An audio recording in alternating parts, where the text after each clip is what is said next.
تو میں پڑھ کے حیران ہو رہا تھا کہ یار یہ آدمی نے کس طرح ترقی کے منازل طے کیے. اس نے کہا کہ اکبر حسین کی ریٹائرمنٹ ہمارے ادارے کے لیے نقصان دہ ہے. لیکن ظاہر ہے ایک امر ہے کہ 60 سال کی عمر ہو گئی تھی, انہوں نے ریٹائر ہونا تھا. مانیٹائز اسکیم ان کی تھی بنائی ہوئی, اور یہ اسکیم کو بینک آف نیپال نے پاکستان سے لیا. پھر یہ بینکنگ کونسل جو ہے پاکستان کی, یہاں پر بھی یہی اسکیم اکبر حسین کی بنائی ہوئی. بہت بڑی شخصیت تھے. چھوٹے ہم 4 بھائی ہیں, ہمیں ایک بہن ہے. والد صاحب جو تھے, والدہ ہماری 1987 میں ڈیتھ ہو گئی تھی, والد صاحب ہمیں 2012 میں چھوڑ گئے تھے. لیکن آپ یقین مانیں جوید بھائی کے ہمارے بھائی نے ہمیں نہ تو ماں کی کمی پوری محسوس ہونے دی, نہ اس میں باپ کی کمی محسوس ہونے دی. اپنی زندگی کا اس نے نچھاور ہی کیا ہے ہمارے اوپر, اور ہمیشہ اس نے ہمیں جو ہے نا اولاد پر بھی ترجیح دی. ان کے ایک بیٹا اور ایک بیٹی ہیں, شاید ان کا کبھی انہوں نے کہنا ڈال دیا ہو, لیکن میں نہیں سمجھتا ہمارے تینوں بھائیوں میں سے کسی کا کبھی کہنا ڈالا ہو. بڑے شفیق آدمی تھے. یقین مانے ان کے جانے کے بعد مجھے ایسے محسوس ہوتا ہے میں کسی صحرا میں کھڑا ہوں, کوئی سننے والا نہ ہو. یہ حالات آج کل کے کیا کہتے ہیں. شیخ صاحب اکبر بھائی کے حوالے سے یہ بھی بتائیں کہ انہوں نے ایک طرح سے گھر کے اندر ہی لائبریری بنا رکھی تھی, یہ بھی میرے انفارمیشن کے مطابق. جی بالکل. لائبریری ہے, اس کا مقصد کیا ہے اور اس میں کون کون سی ایسی کتابیں ہیں جو انہوں نے پڑھ رکھی تھی, اور جیسا کہ آپ نے بتایا وہ اپنے اس لیول کے اپنے جو لوگ تھے سب سے زیادہ پڑھے لکھے بھی تھے اپنے دور کے, اس کو آپ کیسے بیان کرتے ہیں؟ دیکھیں جی ماشاءاللہ انہوں نے ڈیورنگ سروس پنجاب یونیورسٹی سے ایم پی اے کیا, اور انہوں نے 1600 میں سے 1442 نمبر لے کے 1600 میں سے ایک ریکارڈ قائم کیا M P A master public of administration میں, اور اسکالرشپ حاصل. اور پھر پنجاب یونیورسٹی میں وہ پڑھاتے بھی رہے ہیں اسٹوڈنٹس کو ڈیورنگ سروس ہی. تو وہ بڑی شخصیت ہے جی, اس میں تو کوئی شک نہیں. اور اسلامک بکس ہیں ان کی گھر میں, اور میرا خیال 5000 سے تقریباً زیادہ کتابیں ہیں. لائبریری میں اپنی ذاتی لائبریری ہے. اپنا ماشاءاللہ انہوں نے گھر تعمیر کیا, ان کو شاید رہنا نصیب نہیں تھا ڈی ایچ اے میں, ایک وہاں پر بھی بہت بڑا کمرہ بنایا کہ اور لائبریری اور شفٹنگ کرنی تھی جون کے اندر. لیکن وہ 23 مارچ کو بیمار ہوئے ہیں اور 13 اپریل کو چھوڑ کر چلے گئے. شیخ صاحب انہوں نے پسماندگان میں کتنے لوگ جو ہیں وہ چھوڑے اپنے, ان کے بچوں کی کیا جذبات ہیں؟ اوبیسلی ایک والد جو ہے جس کا آپ بڑے بھائی کا اس طرح وہ احترام کرتے ہیں, اور اتنا وہ انہوں نے آپ کی وہ جس طرح کفالت کی, تو اپنے بچوں کے بارے میں اور ان کے بچوں کے بارے میں تھوڑا سا بتائیں. کتنے بچے ہیں ماشاءاللہ, اور وہ کیا کیا کر رہے ہیں؟ کیونکہ جب آپ کے ٹاپ پہ جو لیڈر ہوتا ہے وہ بڑا پڑھا لکھا اور قابل ہوتا ہے, تو وہ آگے جو اس کی آنے والی نسلیں ہوتی ہیں وہ بھی قابلیت کا ایک طرح سے مظہر ہوتی ہیں. تو اس بارے میں تھوڑا بتائیے. دیکھیں اکبر حسین صاحب کے ماشاءاللہ 2 بچے ہیں جی, ایک بیٹا اور ایک بیٹی ہے. بیٹا بھی میرڈ ہے ماشاءاللہ, بیٹی بھی میرڈ ہے. اللہ پاک کا شکر ہے, دونوں خوش ہیں, خوشحال ہیں اپنے گھروں میں. اور جو ہے بیٹا جو ہے وہ بزنس کرتا ہے ماشاءاللہ, اچھا اس کا سیٹ اپ ہے بزنس کا, اور بیٹی اپنے گھر میں رہتی ہے اپنے شوہر کے ساتھ ماشاءاللہ. ویسے تو کوئی اللہ کا شکر ہے, اللہ نے دنیا ان کو دی ہوئی ہے, کوئی کمی نہیں ہے. لیکن یہ ہے کہ ہمارے گھروں میں, تینوں بھائیوں کے گھروں میں سمجھتا ہوں تینوں بھائیوں میں سے کسی کی مجال نہیں ہے کہ ان کے بغیر پوچھے ہوئے کوئی زندگی میں ہم کام. ابھی پچھلے دنوں کی بات ہے, میں گھر آیا تو میری اہلیہ رو رہی تھی, تو میں پریشان ہوا. میں نے کہا کیا مسئلہ ہے, آپ کیوں رو رہی ہیں؟ کہنے لگی آج بھاجن کو گئے ہوئے 40 دن ہو گئے, میں بڑی تکلیف میں ہوں. مجھے بڑی مطلب وقتی طور پہ تکلیف بھی ہوئی, لیکن خوشی ہوئی کہ یار یہ کیسا انسان تھا جو دلوں پر حکومت کرتا. ہمارے گھروں میں اب یقین مانے ہمارا اتنا کنٹرول نہیں تھا. ہمارے بچے جو ہیں وہ تایا کے ساتھ زیادہ محبت کرتے تھے ماں باپ.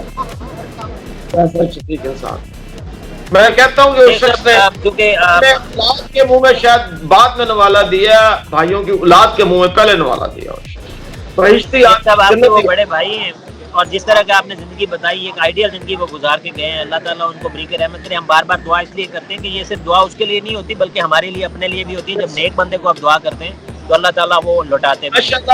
آپ دیکھیں کورونا جیسے کورونا پھیلا ہوا تھا جس ٹائم ان کا جنازہ ہوا ہے, لیکن الحمدللہ اتنا بڑا جنازہ ہوا ہے. اور محترم امیر جماعت سراج الحق صاحب پہنچے, انہوں نے نماز جنازہ پڑھائی. اس سے پہلے مساجد کے اندر ان کے لیے دعائیں ہوتی رہیں. سراج الحق صاحب بڑا متاثر تھے, کہتے یار انور صاحب اتنے اچھے بھائی آپ. میں نے کہا جی ہماری تربیت ہی ہمارے بھائی نے کی ہے. ہمارے ماں باپ کے بعد اگر کسی کے اس دنیا میں احسانات ہے تو ہمارے بھائی کے تھے، بڑے بھائی کے تھے. بالکل جی، بڑی بات، بڑے لوگوں کی بڑی باتیں. شیخ صاحب بہت شکریہ، اس ٹاپک پر میں نے آپ سے رائے لی، کیونکہ یہ ایسا ٹاپک تھا جس کے بارے میں جاننا ضروری ہے کہ بڑا بندہ جب جاتا ہے تو وہ صرف وہ خود نہیں جاتا بلکہ اس کی کئی یادیں ہوتی ہیں جو ہمارے ساتھ زندہ رہتی ہیں، اور وہ ان یادوں کے اس میں زندہ رہتا ہے. دراصل کہہ لیں کہ جو حیاتی ہے وہ آپ کی، وہ تو یہی ہے کہ جانا ہے، جانے کے بعد آپ کو اگر اچھے طریقے سے یاد کیا جائے تو وہ آپ کا وہ کردار ہوتا ہے جو آپ نے ساری زندگی رکھا ہو. اس کے بعد میں تھوڑا سا ریلوے کی طرف آؤں، کیونکہ آپ کا ماشاءاللہ جو وجہ شہرت ہے یا وجہ کہہ لیں کہ لیڈرشپ کی ایک باعث ہے، وہ ہے پاکستان ریلوے. ابھی کچھ دن پہلے ایک حادثہ بھی ہوا، اس حادثے پر بھی آپ ذرا اپنا وہ بتا دیجیے. اور دوسرے نمبر پہ ابھی جو بجٹ آیا اس پر آپ کی کیا رائے ہے. تیسرے نمبر پہ میں اس کے اندر ضمنی سوال اس لیے کر رہا ہوں کیونکہ ہم نے کنکلوڈ کرنا ہے، اور یہ جو ٹاپک ہے اصل میں آج تو اکبر بھائی کی ہم یاد کر رہے تھے، ان کو اخراج عقیدت پیش کر رہے تھے، لیکن اس کے اندر کیونکہ ضروری اس لیے سمجھتا ہوں کیونکہ آپ سے نہ جانے کب ملاقات ہوتی ہے، کب بات ہوتی ہے، تو میں یہ بھی کنکلوڈ کرنا چاہ رہا ہوں کہ پاکستان ریلوے کا ایک تو یہ حادثے کو تھوڑا سا ذکر کر دیجیے، دوسرے نمبر پہ بجٹ پر آپ کی کیا رائے ہے، اور تیسرا جو تماغ کے حوالے سے آپ کیا سمجھتے ہیں کہ آپ ایک کردار ادا کر رہے ہیں یا کرنا چاہیے، کیونکہ آپ کا وعدہ تھا کہ آپ جو تماغ ہے ریلوے کے خاص طور پہ ان کو آپ ضرور اس طرح کا کوئی پیکیج لے کے دیں گے جس سے ان کی آنے والی نسلیں اور وہ خود بھی اچھی زندگی گزار سکیں. دیکھیے جی، یہ بڑا خوفناک حادثہ ہوا ہے. کراچی سے ملت ایکسپریس آ رہی تھی اور لاہور سے یہ جا رہی تھی، تو وہ گاڑی ڈریلمنٹ ہوئی ہے، گاڑی وہاں پہ ڈریل ہو گئی ہے. جب گاڑی ڈریل ہوئی ہے لوگ باہر نکلے ہیں، ظاہر ہے پریشانی کے عالم میں کوچیں گری ہوئی تھی، لیکن اتنا ٹائم جیسے لوگ ابھی اندھیرے میں باہر نکلے ہیں تو ادھر سے یہ سر سید چل گئی ہے نا جی. اور جیسے سر سید پہنچی ہے تو جو مسافر نکلے نیچے تھے وہ بھی شہید ہو گئے ہیں، اور اس کے بعد جو ٹکرائی ہے جو ڈبوں میں لوگ تھے وہ بھی شہید ہو گئے ہیں. حقیقت یہ کہ سچی جو بات ہے وہ یہ کہ ہماری ریلوے کا ٹریک بالکل ختم ہو چکا ہوا ہے اس علاقے میں. حکومت کو چاہیے پیسہ دے، پیسہ حکومت دیتی نہیں ہے. 100 روپے دیتی ہے، کہتی ہے اس میں سارا کچھ کر لیں، تو خرچہ ہوتا ہے وہاں 500 روپے کا. ہم 100 میں کیا کر لیں گے؟ دیکھو جی، اس ٹائم تو ریلوے کے اندر 15-20 ارب روپے آئیں گے تو ریلوے ریہیبلیٹیٹ ہوگی. نمبر 1. نمبر 2، ہماری کوچوں کا آپ حال دیکھ لیں، طبی عمر اپنی پوری کر چکی ہیں لیکن ہم چلا رہے ہیں ان کو. اس پہ ڈالنا پڑے گا. یہ ریلوے جو ہے نا پاکستان کی لائف لائن ہے. ہمیں آج تک نا ریلوے کو ہم ایسے ہی سمجھ رہے ہیں کہ غیر ضروری ادارہ ہے. ایسی بات نہیں ہے، دفاعی ادارہ ہے، یہ فلائی ادارہ ہے، یہ چاروں چیزیں ہیں. آپ دیکھیں این ایچ اے کو سال کے اندر تقریباً 200-250 ارب ملتا ہے این ایچ اے کو، ہائی وے کو. ہمارا ٹریک اب دیکھیں وہ پشاور سے لے کر تفتان تک، اور تفتان سے لے کے چمن تک، چمن سے لے کے یہ چکورو تک پھیلا ہوا، کتنا عرض میں پھیلا ہوا. ہمارے لیے یہ کہتے ہیں 30 ارب ہے، 35 ارب ہے. تو اگر پاکستان ریلوے کو بھی سالانہ 100 ارب دیا جائے نا تو ریلوے کی سڑکیں ویران ہو جائیں. ہم اتنا بزنس ریلوے میں کر سکتے ہیں، لیکن جب اس میں ریلوے میں پیسہ نہیں ڈالا جائے گا تو کیسے حالات نہیں بدل.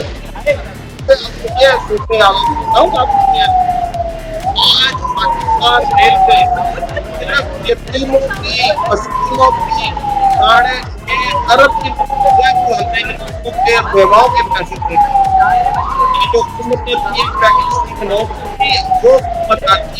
اناؤنس کر کے چلی جاتی ہے، لیکن ریلوے کے اوپر فنڈ نہیں لے کے جاتے. سب کو چاہیے کہ ریلوے کے جو بیوائیں ہیں ان کی دعائیں لیں، فنڈ دیں. 6.5 ارب میں بتا رہا ہوں آج کے دن انہوں نے بیواؤں کے دینے ہیں. تو پھر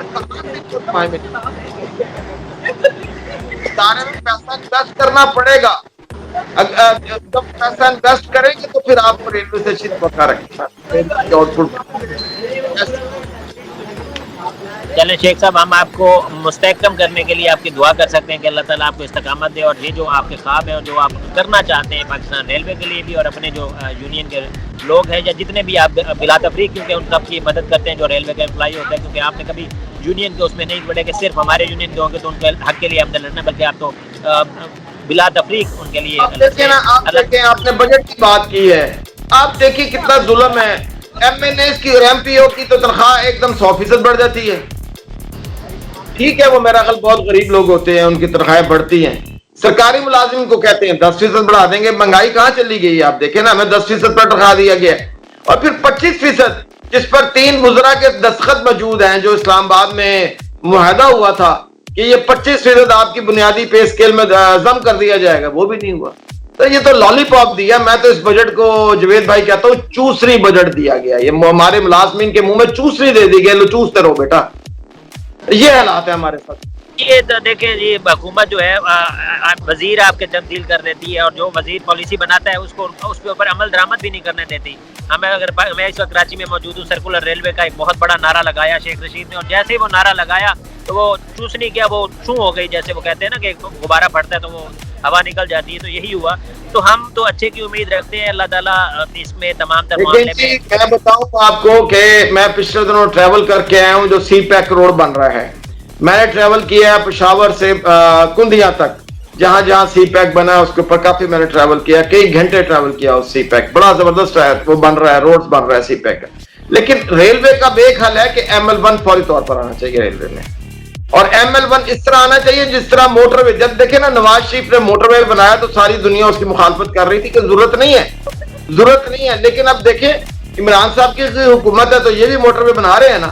ایک نیا ٹریک بننا چاہیے ML1 کے لیے. بے شک وہ کراچی سے لے کے ملتان تک بن جائے، کراچی سے لے کر لاہور تک بن جائے، نہ جائے پشاور تک، 2 مرحلوں میں بن جائے. ML1 بن جائے گا، اس پرانے ٹریک پر فریٹ ٹرینیں چلیں، اور جو نیا ٹریک بنے اس کے اوپر نئی ٹرینیں چل جائیں. تو پھر دیکھیں آپ یہ روڈز ویران ہو جائیں گے انشاءاللہ تعالی. لیکن بات یہ ہے کہ اس ٹائم اس کے اندر پیسہ ڈالنے کی ضرورت ہے. ML1 ریلوے کی لائف پلان بن چکا ہے، بہت ضروری ہے. صاحب میں پھر دعائیہ کلمات کے ساتھ آپ سے اجازت چاہوں گا، کیونکہ حملہ ٹاپک تو اکبر حسین صاحب کو خراج عقیدت پیش کرنا تھا، ان کو ہم نے خراج عقیدت پیش کیا. ہم ایک دفعہ پھر دعا گو بھی ہیں، اور ہم اسی چیز کے لیے بھی دعا گو ہیں کہ پاکستان کے اندر جتنے بھی محکمے ہیں، خاص طور پہ پاکستان ریلوے جس کی آپ ایک طرح سے لیڈرشپ بھی کرتے ہیں، اس یونین کو دیکھتے بھی ہیں، اس ریلوے کی بحالی کے لیے جس طرح آپ تحریک چلا رہے ہیں، اللہ تعالیٰ اس میں بھی آپ کو کامیابی دے.